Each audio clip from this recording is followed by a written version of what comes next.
আজকের breaking news হলো প্যাচপ্যাচে গরমে ঘামে ভেজা উত্তর থেকে দক্ষিণবঙ্গ। মৌসুমী বায়ু যেন যাই করেও যাচ্ছে না। কেমন থাকবে আগামী মাসের আবহাওয়া, রইল আপডেট। শুরু হয়েছে বর্ষা বিদায় পর্ব। পুজোর মুখে আবারও কি বৃষ্টি দক্ষিণবঙ্গে?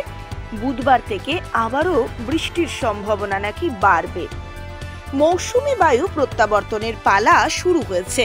এই মুহূর্তে মৌসুমী অক্ষরেখা ফিরোজপুর, সিরসা, চুরু, আজমের, মাউন্ট আবু, দিশা, সুরেন্দ্রনগর, জুনাগড় দিয়ে বিস্তৃত রয়েছে। একটি ঘূর্ণাবর্ত বিস্তৃত রয়েছে উত্তরপ্রদেশের ওপর দিয়ে এবং তার পার্শ্ববর্তী এলাকায় বিস্তৃত রয়েছে, যেটি সমুদ্রতল থেকে 4.5 কিলোমিটারে রয়েছে। এটি নিজের উচ্চতায় দক্ষিণ পশ্চিম দিকে হেলে রয়েছে। দ্বিতীয় সাইক্লোনিক সার্কুলেশনটি বিস্তৃত রয়েছে গুজরাট এবং তার পার্শ্ববর্তী অঞ্চল দিয়ে। এটি সমুদ্রতল থেকে 5.8 কিলোমিটার পর্যন্ত উচ্চতায় বিস্তৃত রয়েছে। সক্রিয় অক্ষরেখাটি কেমোরিন এলাকা থেকে রায়লসীমা দিয়ে তামিলনাড়ুতে রয়েছে। এটা সমুদ্রতল থেকে 0.9 কিলোমিটার পর্যন্ত বিস্তৃত রয়েছে। আপাতত 2 থেকে 3 দিন বৃষ্টির হাত থেকে স্বস্তি উত্তর থেকে দক্ষিণবঙ্গে। বুধবার পর্যন্ত ভারী বৃষ্টির কোনো পূর্বাভাস নেই রাজ্য জুড়ে। মূলত মেঘ মুক্ত পরিষ্কার আকাশ থাকবে। উত্তর থেকে দক্ষিণবঙ্গে বাড়বে তাপমাত্রা বাড়ার পাশাপাশি বাতাসে জলীয় বাষ্পের পরিমাণ বেশি থাকায় আর্দ্রতাজনিত অস্বস্তিও বাড়বে। উত্তরবঙ্গে টানা ভারী বৃষ্টি থেকে অতি ভারী বৃষ্টির কারণে তাপমাত্রার পারদ অনেকটাই নিম্নমুখী ছিল। ক্রমশ বাড়বে এই তাপমাত্রা।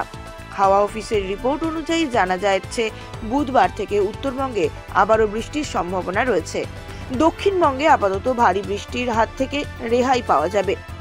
বুধবার পর্যন্ত বৃষ্টির সেরকম সম্ভাবনা নেই দক্ষিণবঙ্গের জেলাগুলিতে বিক্ষিপ্তভাবে বজ্রবিদ্যুৎ সহ হালকা বৃষ্টির সম্ভাবনা রয়েছে। যদিও মেঘমুক্ত পরিষ্কার আকাশ থাকবে, বাড়ছে তাপমাত্রা। বাতাসে জলীয় বাষ্পের পরিমাণ বেশি থাকায় আর্দ্রতাজনিত অস্বস্তি জেলায় টিকে রয়েছে। কলকাতা সহ দক্ষিণবঙ্গের আগামী কয়েকদিন আরও কিছুটা বাড়বে তাপমাত্রা। মহালয়া পর্যন্ত বৃষ্টির সেভাবে সম্ভাবনা নেই বলে জানিয়েছে আলিপুর আবহাওয়া দপ্তর। মহালয়ার পর থেকে বৃষ্টির সম্ভাবনা বাড়তে পারে দক্ষিণবঙ্গে, তবে ভারী কোনো বৃষ্টির সেভাবে পূর্বাভাস নেই। 29 সেপ্টেম্বর রবিবার দীঘা সহ পূর্ব মেদিনীপুর জেলার আবহাওয়া থাকবে সর্বোচ্চ তাপমাত্রা 35.1 ডিগ্রি সেলসিয়াস, সর্বনিম্ন তাপমাত্রা থাকবে 27.1 ডিগ্রি সেলসিয়াস। সর্বোচ্চ তাপমাত্রা স্বাভাবিকের থেকে প্রায় 2 ডিগ্রি বেশি। আগামী কয়েকদিন আরও বাড়বে তাপমাত্রা।